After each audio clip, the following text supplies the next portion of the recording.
हंसते हो से दुर्गा मैया ए दिन अंगना ता भवानवा भवनवा मोर खल खल हंसते हो निपलो हम आंगनवा आंगनवा दुर्गा मैया ले आंगनवा दुर्गा मैया ले हो से दुर्गा मैया ए दिन अंगना ता भवानवा भवनवा मोर खल खल हंसते हो से दुर्गा मैया ए दिन अंगना ता भवानवा भवनवा मोर खल खल हंसते हो।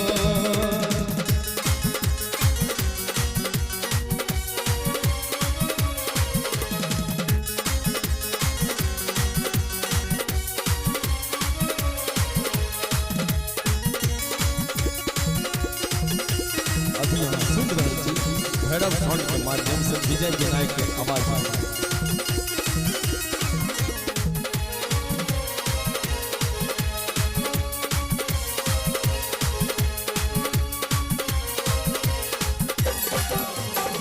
सिंह ऊपर में बस का भवानी हमरा अंगना एथिन हो एथिन तो हमरा भवन सा घूमके नहीं जेथिन हो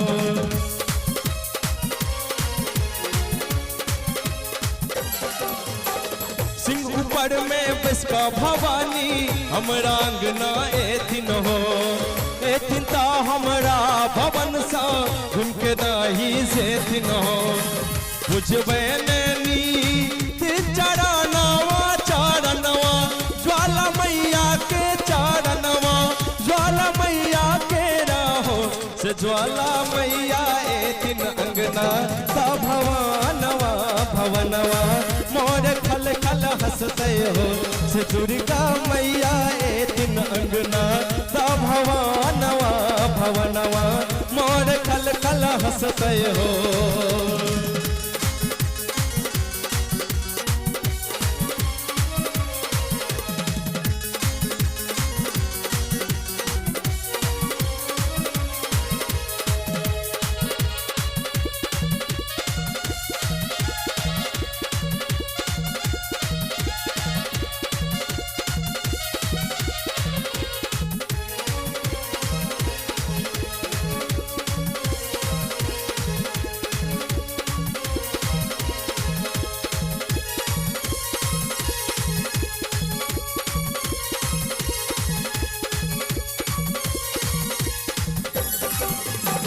हम तो विधि पूर्वक माँ के नित्य पूजा पाठ करबन हो सोना के थारी में कपूरक वधि के आरती सजेवन हो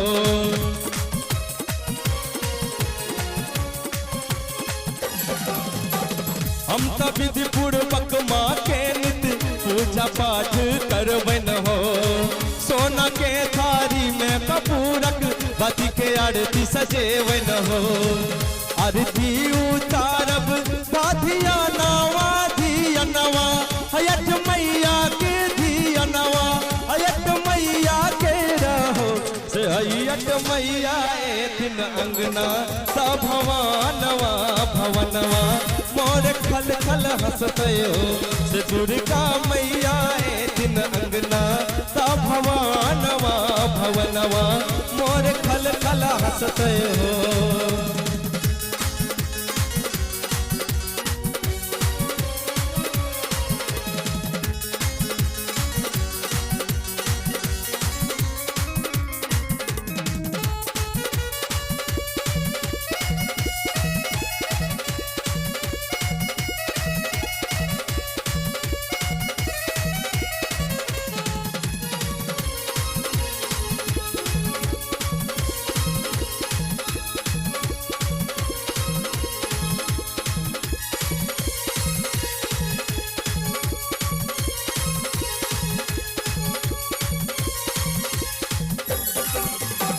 शक्तिपीठ हमारी मिथिला गढ़ दुर्गा काली हो एक विजय पापी के घर नहीं बस दिन से वाली हो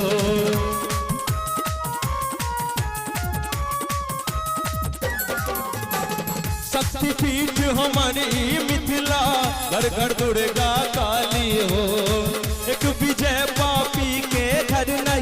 बस्तिन से रावाली हो। दर्शन ले लागल ये परनवा परनवा, श्याम मैया ले परनवा, श्याम मैया ले हो। कि जिसका हाथ होता है ऊपर उसका किस्मत होता है सुपर डुपर। इसलिए एक बार दोनों हाथ खोल के सभी लोग जयकारा लगाएंगे, बोल दे साचे दरबार की। से दुर्गा मैया एथिन अंगना ता भवानवा भवनवा मोर खल खल हंसते हो। से दुर्गा मैया एथिन अंगना ता भवानवा भवनवा मोर खल खल हंसते हो। निपलो हम अंगनवा अंगनवा दुर्गा मैया ले अंगनवा, दुर्गा मैया ले हो। से दुर्गा मैया ए दिन अंगना ता भवानवा भवनवा मोर खल खल हंसते हो। से दुर्गा मैया ए दिन अंगना ता भवानवा भवनवा मोर खल खल हंसते हो। से दुर्गा मैया ए दिन अंगना ता भवानवा भवनवा मोर खल खल हंसते हो। मोर खल खल हंसते हो, मोर खल खल हंसते हो।